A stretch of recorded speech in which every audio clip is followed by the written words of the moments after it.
नमस्कार दोस्तों, कैसे हो आप लोग। सबसे पहले स्टैंडर्ड डिस्क्लेमर, ये वीडियो पूरी एजुकेशन पर्पज़ के लिए है। कोई भी फाइनेंशियल डिसीजन लेने से पहले अपने फाइनेंशियल एडवाइज़र की सलाह ज़रूर लेना।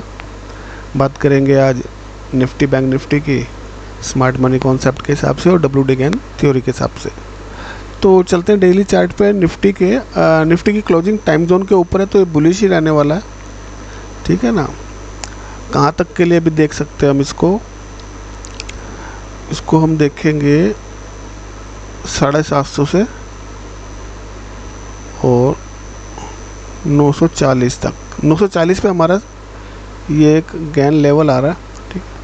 तो अभी तो अगर बाइंग थोड़ा सा नीचे मिले, हल्का सा 400 के आसपास, तब जाके इसमें फ़ायदा है। अभी इसमें जाके कॉल साइड जाओगे तो आपके प्रीमियम के डिके लग जाएंगे और 2 दिन में एक्सपायरी है, तो वेट करना चाहिए या फिर मंथली एक्सपायरी में देखना चाहिए। वैसे बजट आ रहा है तो बजट तक तो होल्ड ही करना चाहिए। ज़्यादा ट्रेड इंट्राडे में लेके जाओ, जो भी लेके जाना है। वैसे निफ्टी बुलिश है। बैंक निफ्टी नीचे से टाइम जोन के अंदर आए तो ये भी बुलिश होने की कोशिश करेगा, और जैसे इसके ऊपर क्लोजिंग हो जाएगी तो हमारे टारगेट 53,000 54,000 इसके क्लियर हो जाएंगे। तो वेट करना चाहिए, क्लोजिंग इसके ऊपर मिलने दो। यहाँ पर कहाँ पर 52,800 के ऊपर क्लोजिंग जैसी हो जाएगी, आप आराम से गैप अप ले सकते हो इससे और निफ्टी से भी। अब देखते हैं स्मार्ट मनी से। 15 मिनट के चार्ट पे चलते हैं, और निफ्टी का भी इंड्यूसमेंट नहीं हुआ। निफ्टी का इंड्यूसमेंट अभी पेंडिंग है। इंड्यूसमेंट है इसका आपका 24,520 के आसपास।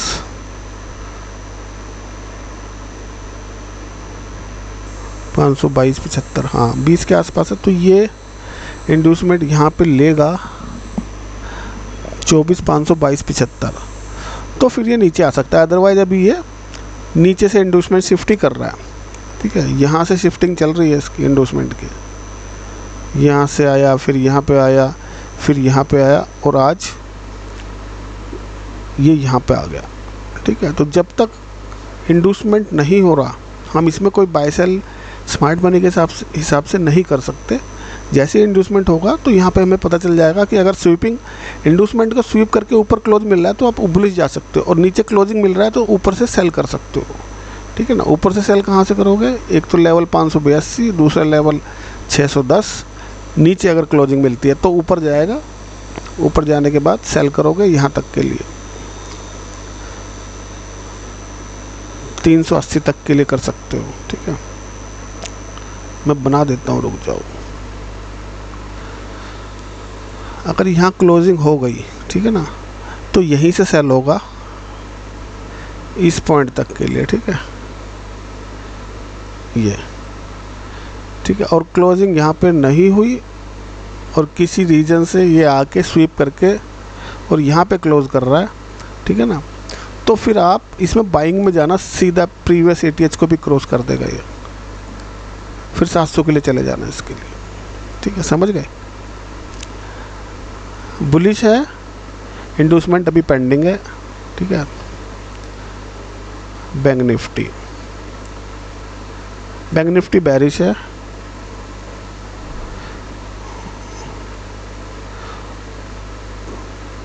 इसको अगर ऊपर मिलता है, यहाँ इस रेंज में लगाया हुआ है 53,200 पे, छोटा स्टॉप लॉस लेके बेरिश साइड हम देख सकते हैं इसको, क्योंकि स्ट्रक्चर इसका बेरिश है। और अगर किसी रीज़न से बुलिश स्ट्रक्चर कंफर्म कर रहा है, यहाँ पे जाके क्लोजिंग दे रहा है 15 मिनट पे, तो फिर बेरिश नहीं जाएंगे, फिर वेट करेंगे थोड़ा नीचे रिट्रेसमेंट की, है ना। इस लेवल से ही ले लेंगे फिर 52,800 के आसपास से, फिर चले जाएंगे 53 और 54,000 के लिए। फिर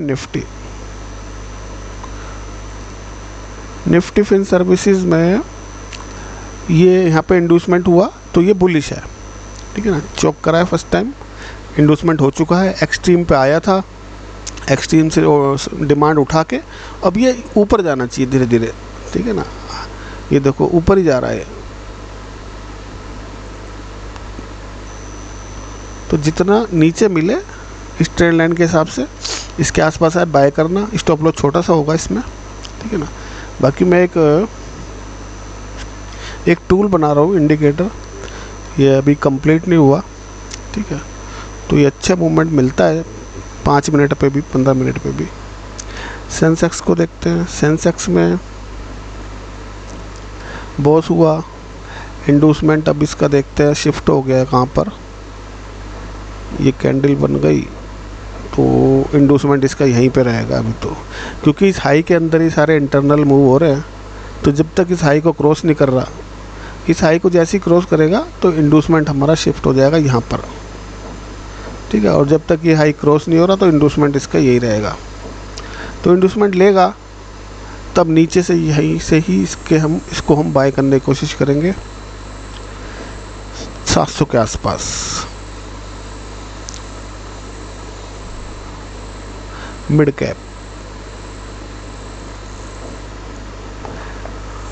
कैप बुलिश है, ठीक है। इसने भी इंडूसमेंट बॉस किया और यहाँ पे ये इंडूसमेंट लिया इसने। यहाँ दिख नहीं रहा होगा आपको, छोटा सा पोर्शन में आ रहा है ये वाला पॉइंट। यहाँ पे इंडूसमेंट हुआ और इंडूसमेंट के बाद जो इसका नेचर है कि ये नीचे लिक्विडिटी लेने आता है और अपने डिमांड एरिया से डिमांड उठाई है इसने और उठा के अपना लोअर हाई के स्ट्रक्चर पे जाके इसको यहाँ जाके क्लोज करना चाहिए। ऊपर क्लोज करेगा, नया इंडूसमेंट छोड़ेगा, नया स्ट्रक्चर बनेगा, ठीक है। यहाँ पे कोई रिकमेंडेशन नहीं होती कि यहाँ से नीचे आ जाएगा, ऐसा कुछ नहीं है, क्योंकि इसने स्ट्रक्चर अपना यहाँ से लिक्विडिटी लेके जा रहा है। तो अब जितनी भी नीचे पेंडिंग लिक्विडिटी है वो जब ये स्ट्रक्चर कंप्लीट हो जाएगा उसके बाद आएगा, ठीक है ना। जैसे ये गया यहाँ से, ठीक है ना, यहाँ से गया तो ये स्ट्रक्चर इसने यहाँ कंप्लीट किया, यहाँ इंडूसमेंट लिया, इंडूसमेंट के बाद लिक्विडिटी ली, लिक्विडिटी के बाद इसको ऊपर जाके क्लोज किया, फिर यहाँ से इंडूसमेंट लेगा, फिर ऊपर जाके फिर लिक्विडिटी लेने आएगा, फिर ऊपर जाएगा। तो ऐसे ही ये ऊपर नीचे चलता रहता है और कन्फ्यूज़न क्रिएट करता रहता है। मिड कैप में देखते हैं।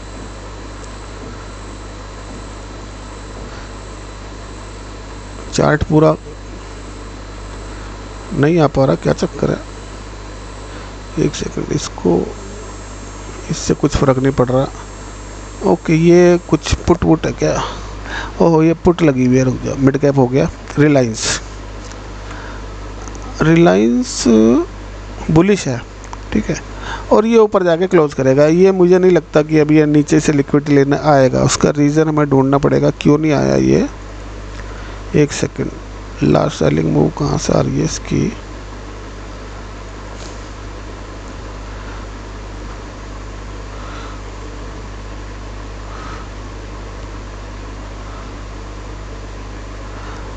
एक्चुअल में अपने ऑर्डर फ्लो से गया है, ठीक है। ऑर्डर फ्लो मेन होता है, ऑर्डर फ्लो के बाद हम ऑर्डर ब्लॉक देखते हैं, लेकिन ऑर्डर फ्लो से ये अपनी डिमांड ले चुका है, तो इसको ऊपर जाके क्लोज करना चाहिए रिलायंस को। क्योंकि हम ऑर्डर फ्लो से अगर आपको बताएंगे तो स्टॉप लॉस हमारा बड़ा हो जाता है, इसलिए मैं ज़्यादातर ऑर्डर ब्लॉक से ही बताने की कोशिश करता हूँ। यहाँ से अगर हम लेंगे बाई चांस तो हमारा स्टॉप लॉस हो जाएगा 40 के आसपास, और यहाँ से ऑर्डर ब्लॉक से हमारा हो जाएगा 20 के आसपास। तो फ़र्क पड़ता है, ठीक है ना। ऑर्डर फ्लो लेके यहाँ पर ये सिंगल कैंडल से देखो, मैं आपको आज एक single candle order block confirmation, single candle order block से हम कैसे ट्रेड लें। जब कोई प्राइस हमारे ऑर्डर फ्लो पे आया, ठीक है, ऑर्डर फ्लो पे टैप किया प्राइस ने, और वहाँ से वो एक कैंडल में ही बुलिश स्ट्रक्चर क्रिएट कर रहा है, ठीक है। इससे ये स्मार्ट मनी की थर्ड कह लो, फर्स्ट कह लो, 3 इसकी एंट्री मॉड्यूल हैं। एक एंट्री मॉड्यूल मैंने आपको सिखाया हुआ, एक मेरे अभी मैं चलो सिखा देता हूँ। Single candle order block entry कैसे लेते हैं वो मैं आपको सिखाने वाला हूँ, ध्यान रखो। मैं लिख देता हूँ,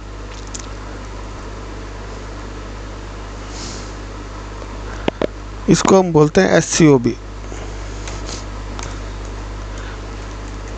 ये आप कहीं भी अप्लाई कर सकते हो, लेकिन मेनली ये ज़्यादातर आपके सपोर्ट रेसिस्टेंस पे, या फिर कोई आपका POI हो, या फिर आपका कोई OF ऑर्डर फ्लो हो, है ना, इस तरह पे ये सिंगल कैंडल SCO भी हम एंट्री लेते हैं, उसका कंफर्मेशन अभी यहाँ से एंट्री नहीं लेनी है। एंट्री हमें कब लेनी है, ये हमारे ऑर्डर ब्लॉक पे टैप हो गया, प्राइस ऑर्डर फ्लो पे टैप हुआ, मैं इसको हटा रहा हूँ, ठीक है ना। तो जब ऑर्डर फ्लो पे टैप हुआ और प्राइस हमारा एक ही कैंडल में प्रीवियस कैंडल को क्लोज कर रहा है, तो हमारा ये क्या हो जाएगा, जो हमारी रेड कैंडल है ये हमारा सिंगल कैंडल ऑर्डर ब्लॉक हो जाएगा, ठीक है। तो प्राइस जब कभी बाद में आएगा घूम के, तो ये हमारा एक strong order block demand area बन जाएगा। तो ये हमारी क्या होती है, एंट्री हमारी यहाँ पे होती है, ना कि यहाँ पे, ठीक है। ये यहाँ से लिक्विडिटी लेगा और फिर ये जाएगा, ठीक है। इसके बाद फिर आप देखो अगेन एक एंट्री तो हमारी यहाँ बन गई, सेकंड एंट्री हमारी कहाँ बनेगी, अब मैं इसको हटा रहा हूँ। अगेन इसने सिंगल कैंडल दोबारा बना दिया, तो फिर हम दोबारा एक एंट्री यहाँ से लेंगे, यानी कि फिर दोबारा प्राइस आएगा। सेकंड एंट्री हमारी ये हो गई, देखो मैं लिख देता हूँ, आप कंफ्यूज ना होना। फर्स्ट एंट्री का ऑर्डर ब्लॉक हमारा ये है, ठीक है ना, ये वाला, और सेकंड का हमारा ये है। अभी देखो कितनी एंट्री मिलती है वो चेक कर लेते हैं इसमें। ये 2 हो गई, ये फर्स्ट एंट्री हो गई, यहाँ पर तो हमारे एक इंडिकेटर ने भी कॉल दे दिया। ये सेकंड एंट्री हो गई। फिर जब प्राइस इस रेड कैंडल को, आप देखो ये हमारा एक ऑर्डर ब्लॉक है, ये ग्रीन कैंडल है ना, तो यहाँ से एंट्री मिल गई। अब क्या हुआ, प्राइस फिर आया, फिर हमारे को एक सिंगल कैंडल मिला, ये ग्रीन कैंडल हमारी एक ऑर्डर ब्लॉक है, ठीक है। प्राइस गया ऊपर, फिर लौट के आ रहा है और इस रेड कैंडल ने टैप कर दिया। तो ये ऐसे लोअर हाई बनाता हुआ जाएगा। और इसके बाद देखने की कोशिश करेंगे, ये हमारी होगी तीसरी एंट्री, थर्ड। इसके बाद देखने की कोशिश करेंगे, एक हमारे पास यहाँ पर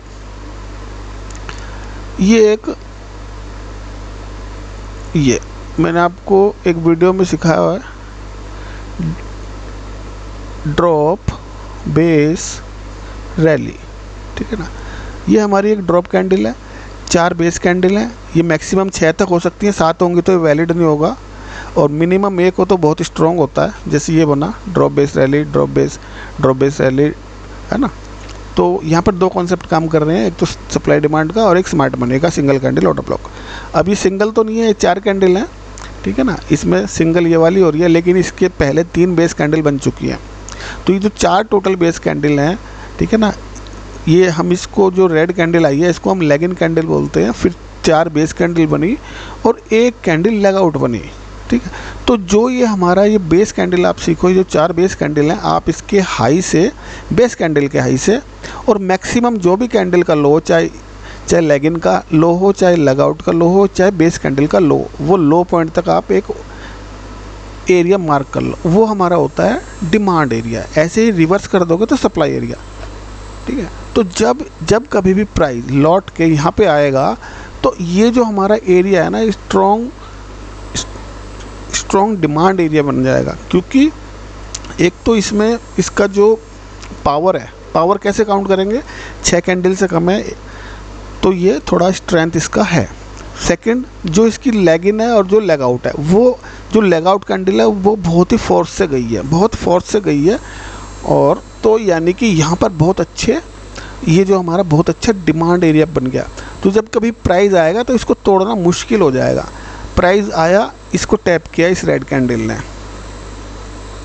जो ये वाली आपकी बनी 11:45 की, और आप क्या करोगे, हमेशा जो भी ऑर्डर पंच करोगे, इस जो रेड कैंडल बनी हुई है 9:45 की, इसका हाई पॉइंट देख लेना, हाई है इसका 3164 रुपये 35 पैसे। तो आपको लिमिट ऑर्डर लगाने पड़ेंगे 3164 रुपये 35 पैसे के, क्योंकि प्राइस जब यहाँ पे आता है ना ऐसे एरियो पे, तो वो रुकता नहीं है, टैप करके तुरंत भाग जाएगा, ठीक है। जैसे देखो हुआ, ये यहाँ से टैप किया और ये भाग गया, फिर इस दोबारा इस ब्लॉक को इसने टैप ही नहीं किया और ऊपर चला गया। अच्छा, ये हमारी हो गई 4th एंट्री।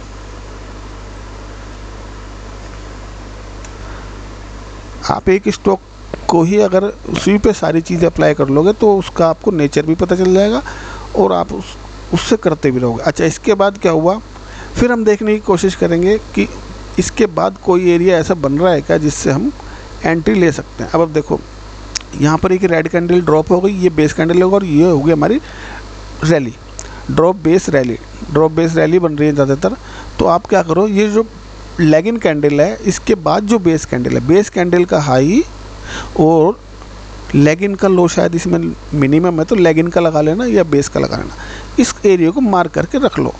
आपका प्राइस जब कभी भी घूम के इधर आएगा तो फिर वही कहानी होगी, आपको इसके ऊपर वाली प्रॉक्सिमल लाइन पे ही अपनी लिमिट ऑर्डर लगा के रखने हैं।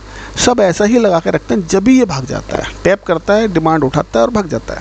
ठीक है, तो ये हमारी होगी 5th एंट्री। एक ही स्टॉक में हमारी देखो 5 एंट्री बनी, और 5 एंट्री कौन सी डेट से बनी ये और देख लो आप, 10 जुलाई से आज 15 जुलाई। ठीक है, ऐसे ही आप यहाँ पे भी बना सकते हो। जैसे ये वाला एरिया है, ये क्या है आपका, ये ग्रीन कैंडल इसमें लेग, क्योंकि ये सप्लाई एरिया में जाना है तो ये लेग इन होगी, 3 बेस कैंडल और एक डिप लेग आउट कैंडल। तो आप इसका सबसे हाई पॉइंट और बेस कैंडल का लो पॉइंट ये मार्क करके रख लो। जब भी प्राइस यहाँ पे आएगा नीचे आ जाएगा, नीचे आपका डिमांड एरिया है, यहाँ से जा रहा है ऊपर जा रहा है, ऊपर से नीचे, नीचे से ऊपर। तो जब तक कोई भी एरिया आपका डेमोलिश ना हो, वॉयलेट ना हो, ये एरिया काम करते रहेंगे। डेमोलिश या वॉयलेट कैसे होंगे, इसके ऊपर जाकर क्लोजिंग जब भी प्राइस दे देगा तो ये आपका सप्लाई या डिमांड एरिया वो पियर्स हो जाएगा, यानी कि वो ख़त्म हो जाएगा, उसकी कोई वैल्यू नहीं रहेगी। क्योंकि जितने भी डिमांड वाले यहाँ पे बैठे हुए थे वो सारे, जैसे यहाँ पे प्राइस कैंडल क्लोज होगी वो सारे ख़त्म हो जाएंगे, क्योंकि कैंडल ने क्लोजिंग दे दी। क्लोजिंग का मीन्स क्या हुआ कि जितने भी यहाँ बायर्स थे उन्होंने सारे ऑर्डर एग्जीक्यूट कर लिए, अपने हो चुके उनके पास, अब यहाँ कोई नहीं बैठा, तो इसीलिए प्राइस नीचे आ गया। वो नीचे आके थोड़ा नीचे भी आ सकता है, ऊपर भी जा सकता है। तो ऐसे ही जैसे अभी तक यहाँ पर बायर्स, अब देखो यहाँ के बायर्स कहाँ तक क्लियर हो गए, यहाँ के बायर्स क्लियर हो गए, जो ये प्राइस है 3206 रुपये 85 पैसे तक के बायर यहाँ से क्लोज हो गए। अब कितना एरिया बचा, और इसका हाई पॉइंट देख लो आप, 3207, 3208। अब 1 रुपये के अंदर डिफरेंस वाले अभी यहाँ पे बायर सेलर मौजूद हैं। अगर आप यहाँ पे जाओगे इसके ऊपर तो क्या पता फिर अपना प्रेशर से नीचे फेंक दे प्राइस को। ठीक है, ये हम समझ गए, इसको हटा देते हैं। तो अभी तो ये डिमांड और सप्लाई एरिया वैलिड है थोड़ा सा, लेकिन ज़्यादा इसमें टैपिंग हो गई जैसे ऊपर वाले में, तो ये वीक हो गया है ना। टेस्ट कितने बार हो गया ये, 1 2 3 4 बार टेस्ट हो गया है, और नीचे वाला अभी पोर्शन ये एक ही बार टेस्ट हुआ है।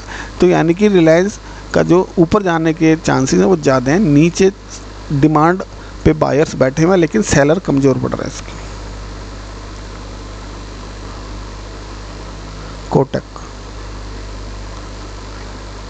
कोटक बुलिश है और इंडूसमेंट हुआ है,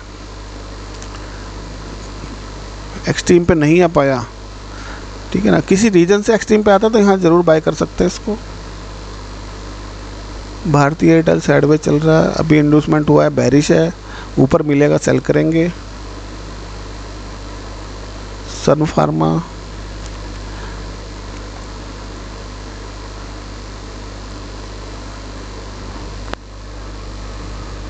सन फार्मा का इंडूसमेंट हुआ और ये वैसे बुलिश है, इंडूसमेंट हुआ, एक्सट्रीम पे आके लिक्विडिटी लेके एक ही दिन में भाग गया ऊपर, इसको ऊपर जाके क्लोज करना चाहिए।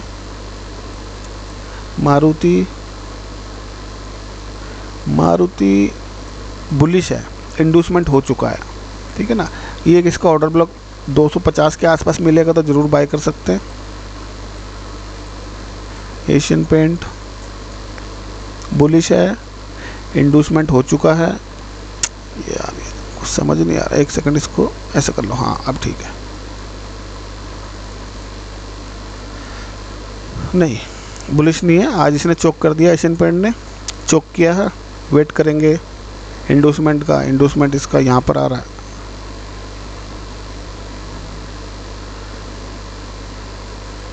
तो इंडूसमेंट लेना तो पहले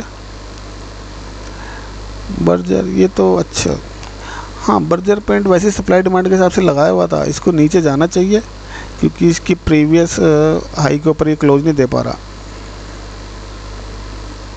ये इसका प्रीवियस हाई है, इसके ऊपर क्लोजिंग मिली नहीं है। देख लेते हैं मिली या नहीं मिली। 15 मिनट पे तो मिली है लेकिन डेली पे नहीं मिल रही। हम डेली के हिसाब से देख रहे थे इसको। एक बार ऐसे करके देख लेते हैं। ये इसका हाई है, तो जो भी अगर कॉल पुट में बैठे हैं तो इसके हाई के ऊपर डेली क्लोजिंग मिल जाएगी, तो हमें निकलना पड़ेगा क्योंकि हम इसे बेरिश के लिए शायद हमने लिया है इसको। तो इसके ऊपर जब भी क्लोजिंग हो जाएगा डेली पे, तो हमें या किसी को भी इसके बेरिश से निकलना पड़ेगा, ठीक है। बाकी तो एबी बैंक ठीक है, बुलिश है।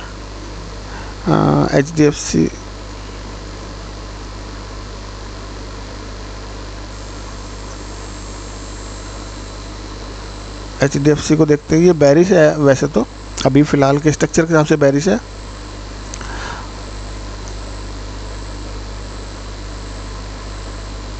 ऑर्डर फ्लो पे नहीं आया, लो 1638.55, हाई 1638.40। एक मिनट, क्या टैप हुआ? 1638.55, 1638.40 नहीं हुआ, कोई नहीं।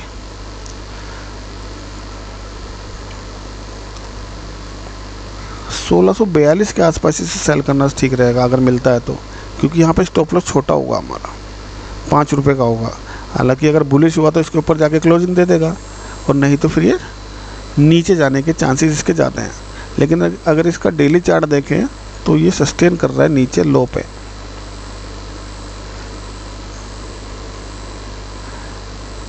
ये देखो, ये प्रो गैप बनाए 2 और नीचे आया, और नीचे ये यहाँ पे इसने होल्ड कर लिया, यहाँ पे विक छोड़ दिया इसने यहाँ पे, यानी कि डिमांड एरिया इसका बहुत स्ट्रॉन्ग है, और 2 दिन टेस्ट भी कर लिया। अब ये ऊपर जा सकता है, ठीक है, लॉन्ग टर्म के हिसाब से बता रहा हूँ। अपोलो टायर्स, इसका हमने वैसे ही कुछ लगाया हुआ, देख लेते हैं क्या लगा हुआ इसमें।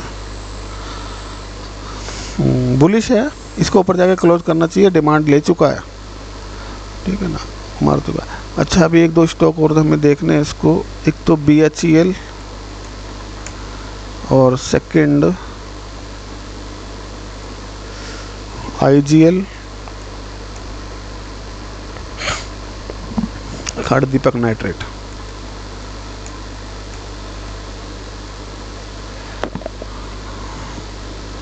सबसे पहले BHEL को देखते हैं, BHEL में क्या हो रहा है। डेली इंडिकेटर के हिसाब से तो ये पुट थोड़ा सा वीक लग रहा है। क्यों वीक लग रहा है? एक तो ये जो मैं बना रहा हूँ इंडिकेटर, उससे थोड़ा सा मुझे हेल्प मिलता है, और ये यहाँ पे आकर रुक गया, ठीक है ना, यहाँ पे आके रुक गया है और अपने रेसिस्टेंस लेवल पे यहाँ पे आके रुक गया, और अब इस हाई को क्रॉस नहीं कर पा रहा। इसमें तेज़ी कब कर सकते हैं? जब इसके ये हाई 335 रुपये 30 पैसे के ऊपर जाके क्लोज कर देगा, 35 पैसे के ऊपर, तब जाके इसमें फ्रेश पोजीशन बनाई जा सकती है। अगर कोई लेना चाहता है तो अभी यहाँ से कोई ऊपर फ्रेश पोजीशन नहीं बनाई जा सकती, क्योंकि ये अपने हाई पे ही चल रहा है।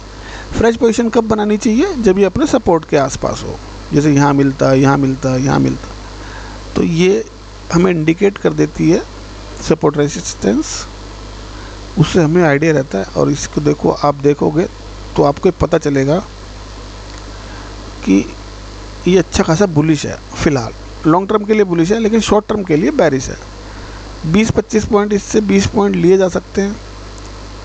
अगर कोई होल्डिंग में तो रखे, उसमें कोई दिक्कत नहीं है। ये इंट्राडे के लिए बता रहा था, वैसे तो ठीक है, कोई दिक्कत नहीं।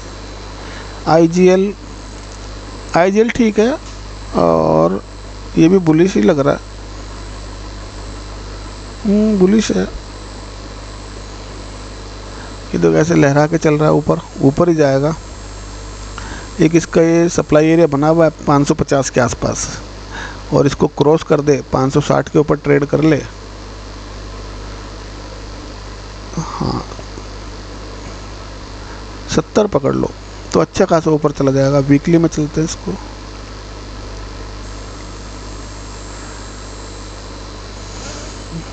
अपने ATH के आसपास। इसको क्रॉस करे 70 के ऊपर क्लोजिंग मिले तो फिर अच्छा भागेगा। अभी तो यहाँ ये रुक जाएगा। दीपक नाइट्रेट भी ये पहले भी किसी ने पूछा था, तो ये शायद गेन लेवल्स लगा के मैंने बताए हुए हैं, ठीक है ना। और एक ये गेन लेवल्स पे जाके रुक गया एक, और ये वीकली सप्लाई जोन के आसपास आ गया। तो इसको क्रॉस करना तो अभी देखो मुश्किल लग रहा है। अगर क्रॉस करके क्लोजिंग मिलती है ऊपर तो फिर फर्दर ऊपर के लिए जाएंगे।